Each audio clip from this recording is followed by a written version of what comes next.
Greetings, Master Gardener Susie Olson here, working with Quarry Hill Nature Center. I am so glad to find so many people interested in working with Quarry Hill to become weed warriors. A presentation on what it means to be a weed warrior, dealing with elimination of invasive plants, is available at Quarry Hill with project and volunteer coordinator Jill Danielson presenting information on what it takes to eliminate the invasive plants in our area.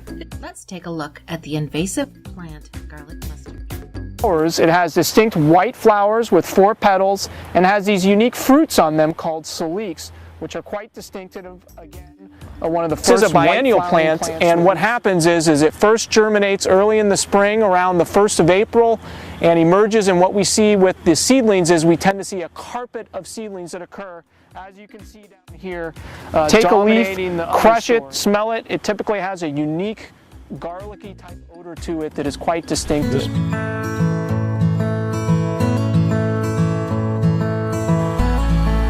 Hi, my name is Mark Renz. I'm with the University of Wisconsin Extension, and I'm here to talk to you today about how to identify garlic mustard. Garlic mustard is an invasive plant that's been in Wisconsin for many years, typically associated with forested areas, although recently it has been spreading into roadside areas and is becoming problematic.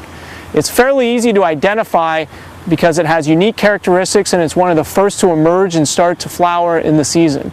As you can see right here, if we look at the flowers, it has distinct white flowers with 4 petals and has these unique fruits on them called saliques, which are quite distinctive. Again, one of the first white flowering plants that we see in Wisconsin in the spring.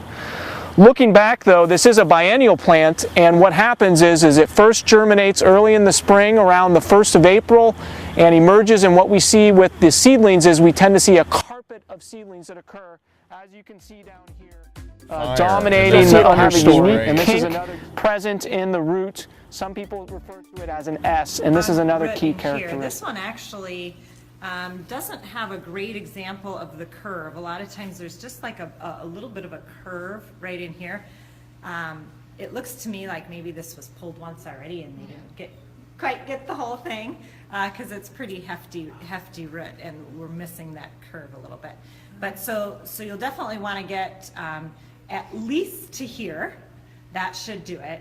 It might pull easily enough where the whole thing is coming out. But with the weed fork, it just works by putting the stem in the fork, and then that loop is leverage.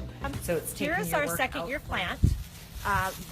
Again, the first year was that rosette, which was short to the ground. Now we have bolted, and at the tip of the plant you can see lots and lots of flower buds starting to form. So this will be a real nice healthy seed producer. And the leaves are changing shape, so on the bottom they're the heart-shaped look of the first year rosette, but now in the second year growth they're triangular, kind of deeply toothed.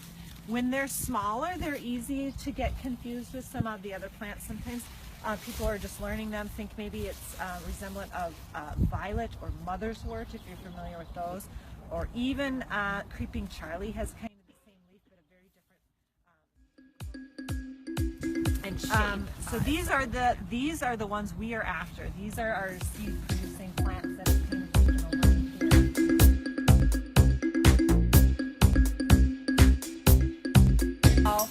It's wild parsnip. We did not take time today talking about wild parsnip because we don't have our volunteers work on it for the reason that it is a plant that causes blisters.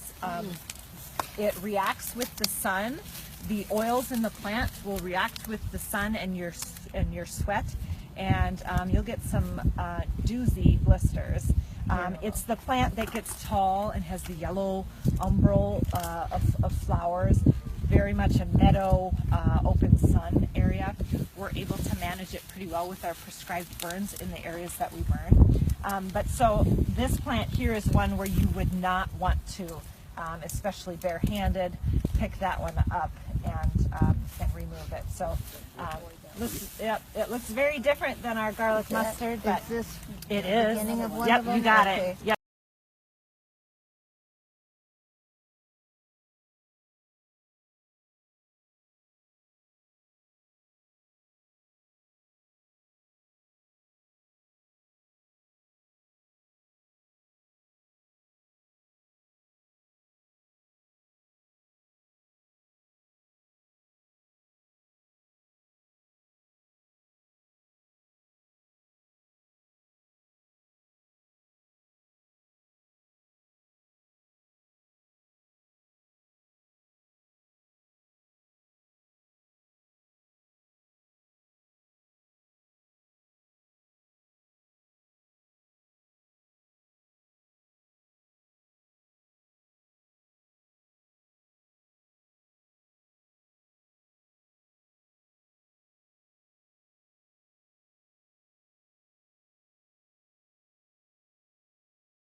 The only way of disposing garlic mustard is to bag it up, take it to the garbage. Garlic mustard will very easily re-root and you will end up with seeds. Another option, instead of incinerating them, is to consider adding them to your diet. I have included in this video is information on how to make kimchi and how to make another Korean dish called namul. Kimchi typically is made with cabbage, Napa cabbage, daikon radish, garlic, onions, ginger, a little sugar, some fish sauce, and salt. Other ingredients can be added as well. Garlic mustard is a great addition to Korean cuisine and others as well. Namul is a little bit different. It uses sesame oil, uses sesame seeds and vinegar, as well as most of the other ingredients I previously mentioned. The recipes will be